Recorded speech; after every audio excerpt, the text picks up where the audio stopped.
जय हिंद दोस्तों, स्वागत है आज की क्लास। ये क्लास रहेगी हमीरपुर जिला, जो कि हिमाचल प्रदेश का सबसे छोटा जिला है क्षेत्रफल में भी, और साथ में सबसे बड़ा है जनसंख्या में, यानी कि थोड़ी सी जगह पर सबसे ज्यादा जनसंख्या। तो देखते हैं इसकी डिटेल को। सबसे पहले जो है हमीरपुर के बारे में हम देखेंगे, इसका ज्योग्राफिकल मैप। तो ये किस किस डिस्ट्रिक्ट के साथ टच करता है। तो सबसे मैंने पहले बता दूं कि ये हमीरपुर जो है वो कांगड़ा के साथ सीमाएं बनाता है, ऊना के साथ बनाता है, बिलासपुर है और मंडी है। टोटल टोटल कितने अपने डिस्ट्रिक्ट्स हो गए? 1, 2, 3 एंड 4। टोटल डिस्ट्रिक्ट आपके 4 डिस्ट्रिक्ट हैं जिनके साथ ये सीमाएं बनाता है। ठीक है।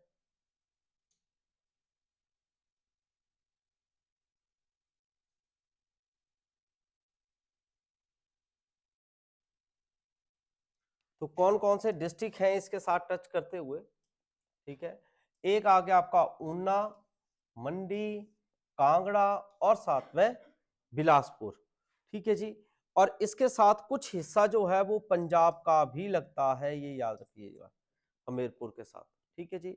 तो ये हमारे जो हैं लगते हैं, और इसके बीच में जो है अगर मैं बात करूं तो साथ साथ में यहाँ पर जो बाउंड्री लग रही है, ये जो चल रही है, ये साथ साथ में कुछ एरिया बाउंड्री का जो है अंदर आता है। ये ब्यास रिवर है। कौन सी है? ब्यास नदी है, जो कि बाउंड्री बनाती है कांगड़ा और साथ साथ में हमीरपुर की। और कांगड़ा की के साथ में ही लगते हुए ब्यास रिवर के ऊपर ही धौला सिद्ध परियोजना है। इकलौती परियोजना है हमीरपुर जिला की जिसमें जो विद्युत परियोजना है, ठीक है, वो आपको लर्न होनी चाहिए। और सबसे बड़ी ऊंची चोटी जो है हमीरपुर की, ठीक है, वो कौन सी है? वो भी अवाह देवी चोटी रहेगी। ठीक है, ये मेन क्वेश्चन रहेगा। अवाह देवी चोटी जो है वो सबसे ऊंची रहेगी। ठीक है, ये आपको पड़ती है लगभग यहाँ पर है, ये टोनी देवी के साथ में आता है। ठीक है, हमीरपुर के साथ डिस्ट्रिक्ट में ही है, मेन हेडक्वार्टर हमीरपुर का हमीरपुर में ही है। तो उसी के साथ में जो है अवा देवी जो है चोटी आती है। ठीक है जी। इसी के साथ साथ जो है चबूतरा है, ठीक है, हाथीधार है, मैं आगे आगे डिटेल में दूंगा। ये सुजानपुर टीरा जो है वो मेन फेमस जगह आएगी हमीरपुर की, ठीक है जी, डिस्ट्रिक्ट में। और इसके बाद जो है यहाँ पर शनिदेव का मंदिर बड़ा फेमस है। ठीक है, गसोता एक वो है मंदिर है वहां पर, वो बहुत फेमस है। तो हम इनको भी देंगे, ठीक है जी, समय देंगे। और जो शनिदेव मंदिर है, अगर हमीरपुर से हो तो आपने कमेंट जरूर करना है वीडियो को आगे देखने से पहले कि शनिदेव का सबसे बड़ा जो मंदिर है हमीरपुर में भी कौन सी जगह पर है। ठीक है, और आपने अगर इसका आंसर नहीं पता है तो आपने वीडियो के साथ बने रहना है, और इसका आंसर मैं लास्ट में दूंगा। सबसे पहले हमीरपुर के जो हैं जिले का गठन कब हुआ? गठन के रूप में ये 1972 में बना था, जब हिमाचल को जो है पूर्ण राज्य का दर्जा मिल रहा था। ठीक है। नंबर 2 है इसका क्षेत्रफल, बहुत ही छोटा, 1118 वर्ग किलोमीटर में है। और हेडक्वार्टर मैंने जैसे आपको बताया हमीरपुर का हमीरपुर में ही है। कुल गांव की बात करें तो 1672 गांव हैं। और जनसंख्या घनत्व की बात करें तो सबसे ज्यादा डेंसिटी वाइज, सबसे ज्यादा यानी कि थोड़ी सी जगह, यानी कि 1 वर्ग किलोमीटर चारों तरफ से वर्ग में 407 लोग जो हैं वो अंदर रहते हैं इसमें। और 2011 की जनगणना है ये।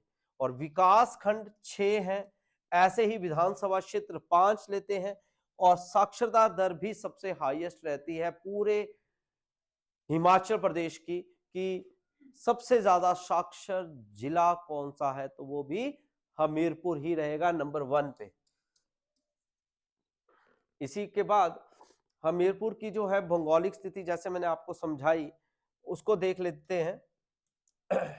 हमीरपुर हिमाचल प्रदेश के कौन से भाग में है? तो हमीरपुर जो है हिमालय के या हिमाचल के जो है वो पश्चिमी भाग में स्थित है। और हमीरपुर जिले के उत्तर पूर्व और पूर्व में जो है कौन से है, मंडी आएगा, पश्चिम और दक्षिण के बीच में जो है ऊना है, और उत्तर में कांगड़ा है, दक्षिण में बिलासपुर जिला की जो है बाउंड्रीज लगती हैं। और हमीरपुर शहर जो है समुद्र तल से जो है 786 मीटर की ऊंचाई पर स्थित है। आफ्टर देन हमीरपुर की स्थापना जो है वो आलमचंद की मृत्यु के बाद हमीर चंद ने की थी जी। कांगड़ा के शासक बने थे ये, तो इन्होंने हमीरपुर की स्थापना की थी। ठीक है, और उस समय जो है कांगड़ा मुगलों के अधीन था। तो अमीर चंद ने 1700 से लेकर 1747 तक जो है हमीर होगा ये, हमीर चंद ने जो है 1700 से लेकर 47 तक कांगड़ा रियासत पर शासन किया था। हमीर चंद ने 1743 ईस्वी में जिस स्थान पर एक किले का निर्माण करवाया, वे आने वाले समय में यानी कि कालांतर में जो है वो क्या कहलाया, हमीरपुर कहलाया। यानी कि वो जो जगह थी वो हमीरपुर कहलाई, जब उन्होंने 1743 में एक किला बनवाया था। ठीक है जी। और हमीरपुर किले को 1884 ईस्वी में तहसील बना दिया गया था, कि वहां पर तहसील का काम कुम करते थे। और वो हमीरपुर को नदौड़ और उनके जो है स्थान पर जो है 1868 ईस्वी में तहसील मुख्यालय भी बनाया, यानी कि तहसील का एक मेन हेडक्वार्टर भी बनाया था नदौड़ में। ठीक है, अगर आप बोलोगे ये किला कहां पे था, वैसे डिस्ट्रिक्ट हमीरपुर ही कहलाया, मगर वो जो किला है वो कहां पर है, वो है आपके नदौड़ के पास। तो वहां पर उन्होंने अपनी क्या बना दी थी, तहसील बनाई, और उसको मेजर तहसील फिर बाद में कन्वर्ट कर दिया। फिर बाद में क्या हुआ, देखिए सुजानपुर टीरा, क्योंकि मैक्सिमम मैंने बोला है सुजानपुर जो है वो हमीरपुर का सबसे इंपॉर्टेंट पार्ट माना जाता है। ठीक है, हिस्ट्री वाइज में। तो 1748 ईस्वी में कांगड़ा के राजा थे अभय चंद्र, उन्होंने जो है सुजानपुर की पहाड़ियों पर दुर्ग और महल बनवाए, यानी कि गुफाएं भी बनवाई और साथ साथ में महल बनवाए। बाद में जो है टीरा नामक स्थान जो वो प्रसिद्ध हुआ। टीरा मतलब सुजानपुर नीचे आ गया, टीरा ऊपर आ गया प्लेस, ऊपर से सीधा फोकस हो जाता था, तो इसलिए उन्होंने ऊपर से हाइट से जो है फोकस करने के लिए, यानी कि नीचे मैदान नहीं देखना है कि क्या हो रहा है, तो क्या करेंगे हम, हाइट पे तो बनाएंगे। तो हाइट पर जो है उन्होंने क्या बना दिया, किला बना दिया था। किसने बनाया था भैया, अभय चंद ने। ठीक है जी। और उन्होंने क्या किया था, महल भी बनाए, दुर्ग भी बनाए। उनके महल से लेकर सुजानपुर के नीचे ब्यास नदी तक गुफा बनी हुई है, वो आज भी रहस्य है। ठीक है, और वहां से रानी जो है वो ऐसे नहीं है कि सीधा सड़क में आ रही है गाड़ी लेके, वो ऐसा नहीं था। उस वक्त वो उन्होंने क्या किया था, गुफा बनाई थी। रानी ने नहाने जाना होता था, तो नहाने के लिए उन्होंने गुफा से ही आना, ऊपर से टीरा से, तो कम से कम नहीं होगा तो 1.5-2 किलोमीटर, 3 का होगा, तो 3 किलोमीटर लंबी सुरंग बनाई हुई है, और सीधा सुरंग आकर सुजानपुर पुल के पास ही निकलती है। ठीक है, वहां पर ढाबा वगैरह भी है, बसेस वगैरह रुकती है, अगर आप देखोगे तो वहां पर लिखा होगा रानी की गुफा। ठीक है, तो वहां पर इतनी लंबी गुफा है, पर यह है कि वो बंद की हुई है। ठीक है, मगर ये है आप माइंड में रख सकते हो इस क्वेश्चन को कि जो दुर्ग और किले जो बनाने का काम किया हमीरपुर में, वो किसने किया था, अभय चंद ने किया था। और अभय चंद कौन था, कांगड़ा का राजा था, हमीरपुर का कोई नहीं था। हमीरपुर का तो बाद में आई बात। कांगड़ा के राजाओं ने जो है शासन किया है सबसे ज्यादा, ये ज्यादा वर्किंग की हुई है। ठीक है, इसके बाद घमंड चंद ने 1661 में सुजानपुर में चामुंडा मंदिर का निर्माण करवाया। चामुंडा मंदिर बहुत छोटा है, मार्केट के बीच में ही है, मेन बाजार में। ठीक है जी, तो चामुंडा मंदिर का जो निर्माण है 1761 ईस्वी में जो है घमंड चंद ने करवाया था। और राजा संसार चंद ने सुजानपुर टीरा को अपनी राजधानी बनाया। फिर बाद में जो है सुजानपुर टीरा को ही उन्होंने अपनी राजधानी बनाया था। तो संसार चंद ने जो है सुजानपुर में गौरी शंकर मंदिर और नंदेश्वर मंदिर का भी निर्माण करवाया। ये संसार चंद ने करवाया था। याद रख लेना एक और बात की, जो सुजानपुर में होली मेला लगता है उसका नाम सायर मेला है। ठीक है, और सुजानपुर में वो खेलने आते थे, कौन, संसार चंद। तो संसार चंद ने जो है सुजानपुर टीरा में होली की जो प्रथा थी वो शुरुआत की थी। ठीक है, तो ये भी मोस्ट इंपॉर्टेंट क्वेश्चन रहता है। उससे पहले जो है अभय चंद आए। अभय चंद ने क्या किया, सबसे पहले दुर्ग बनाए और साथ में महल बनाए थे। ठीक है जी। उसके बाद दूसरे आए हमारे घमंड चंद। घमंड चंद ने क्या किया, चामुंडा मंदिर बनाया है इकलौता। ठीक है जी। तीसरा कौन आया था, संसार चंद। संसार चंद ने क्या किया है, एक तो राजधानी बना दी अपनी, तो राजधानी बनाई तो उसको फिर क्या किया, मंदिर भी बना लिए। गौरी शंकर मंदिर है, ये अपना ग्राउंड के साथ में ही है। ठीक है। नंदेश्वर मंदिर है, ये भी बाजार में ही है। ठीक है जी। ये दो मंदिर उसने तैयार करवाए थे, किसने, संसार चंद ने।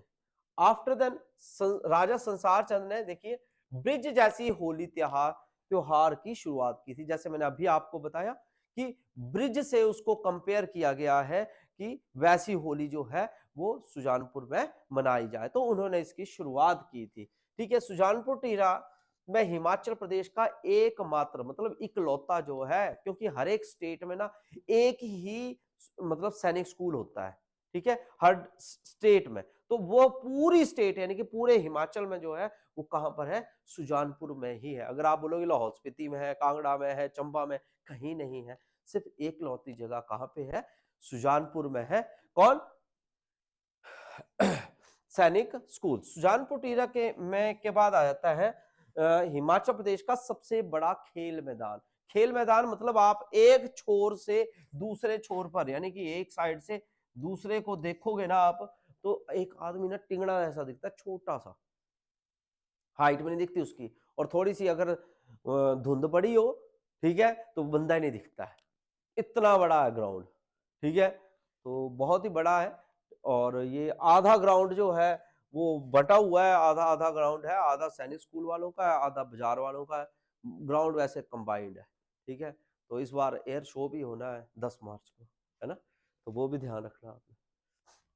नदौन के बारे में, नदौन ब्यास नदी के किनारे पर बसा हुआ है। ब्यास नदी कांगड़ा से चल रही है, कांगड़ा के कहां से चलती है, तो वो कांगड़ा में प्रवेश कहां से करती है, कोई क्वेश्चन बताएंगे, वो है हमारा हारसी पत्तन से, जसिमपुर से चलती है, नदौन तक चली आती है, बाउंड्री बना रही है हमीरपुर के साथ। ठीक है जी। और इस स्थान पर जो है 1687 ईस्वी में गुरु गोविंद सिंह और बिलासपुर के राजा भीमचंद ने मुगलों को हराया। मतलब भीमचंद ने जो है वो हेल्प मांगी थी, किससे, गुरु गोविंद सिंह से, भाई हेल्प करो और हमने मुगलों को भगाना यहां से। तो इसलिए नदौन का युद्ध जो है के नाम से ये जगह फिर प्रसिद्ध हुई थी। तो याद रखिएगा नदौन का युद्ध जो है लगभग 1687 ईस्वी के आसपास में ही हुआ है। ठीक है। और कांगड़ा के राजा संसार चंद ने जो है नदौन के पास अमतर को अपनी ग्रीष्मकालीन यानी कि जैसे हम हिमाचल की राजधानी है, ठीक है, सर्दियों के लिए हम बना देते हैं कौन सी, आपकी धर्मशाला को, और गर्मियों के लिए बना देते हैं शिमला को, दो बना देते हैं। वैसे उसने भी अपनी ग्रीष्मकालीन जो है वो अमतर को जो है वो बना दिया था। और संसार चंद ने नदौन के बारे में क्या कहा, आएगा नदौन तो जाएगा कौन। क्यों, क्योंकि वो एक अच्छी एक मतलब उनको प्लेस अच्छी लगती थी, एक बार आ गए तो बस गए। ठीक है, उसके लिए उनको अच्छी लगती थी, तो ये लफ्ज कहे थे।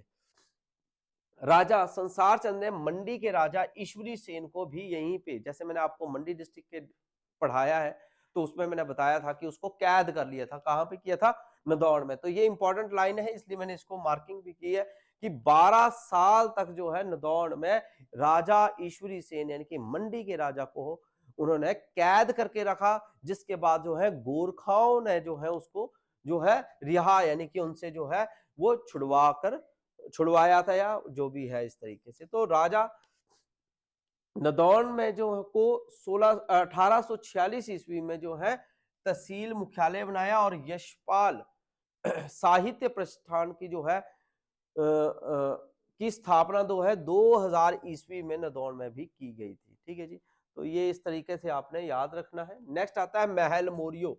ये भी इंपॉर्टेंट है कि महल मोरियो कहां पर है, तो हमीरपुर में है। तो वैसे ही है महल मोरियो जो है 1806 ईस्वी में जो है राजा संसार चंद ने को हराया, इस जिसके बाद जो है राजा संसार चंद को जो है कांगड़ा किले में यानी कि महल मोरियो में इन दोनों की लड़ाई हुई, फाइट हुई, और फाइट में जो है संसार चंद जो है उसने क्या किया, हार गया, और हारने के बाद जो है वो कांगड़ा किले में जाकर छुप गया या शरण ले ली। ठीक है जी। और हमीरपुर में 1806 से लेकर 46 तक जो है वो किसके नियंत्रण में रहा, सिखों के नियंत्रण में रहा। बहुत बार ये पेपर में आता है कि सिखों के अधीन जो है कब आया था हमीरपुर, तो याद रखिएगा 1846 तक रहा था, ये लगभग लगभग आपके 40 साल, ठीक है जी। और 1846 में जो है फिर इसके बाद ये किसके अधीन आ गया, अंग्रेजों के अधीन आ गया, क्योंकि अंग्रेज जो है 1846 में हम पूरे हिमाचल में लगभग पैर प्रसार चुके थे, आ चुके थे, ठीक है जी।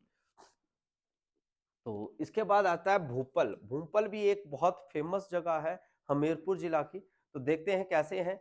वो है जी, यहां से एक साहित्यकार हैं यशपाल, बहुत बार पेपर में आता है यशपाल जी कहां से जुड़े हुए हैं या किस स्ट्रीम के हैं, तो वो है साहित्यकार हैं और हमीरपुर के भूपल जगह से हैं, लोकेशन का नाम भूपल है, तो वहां से ये रहने वाले हैं।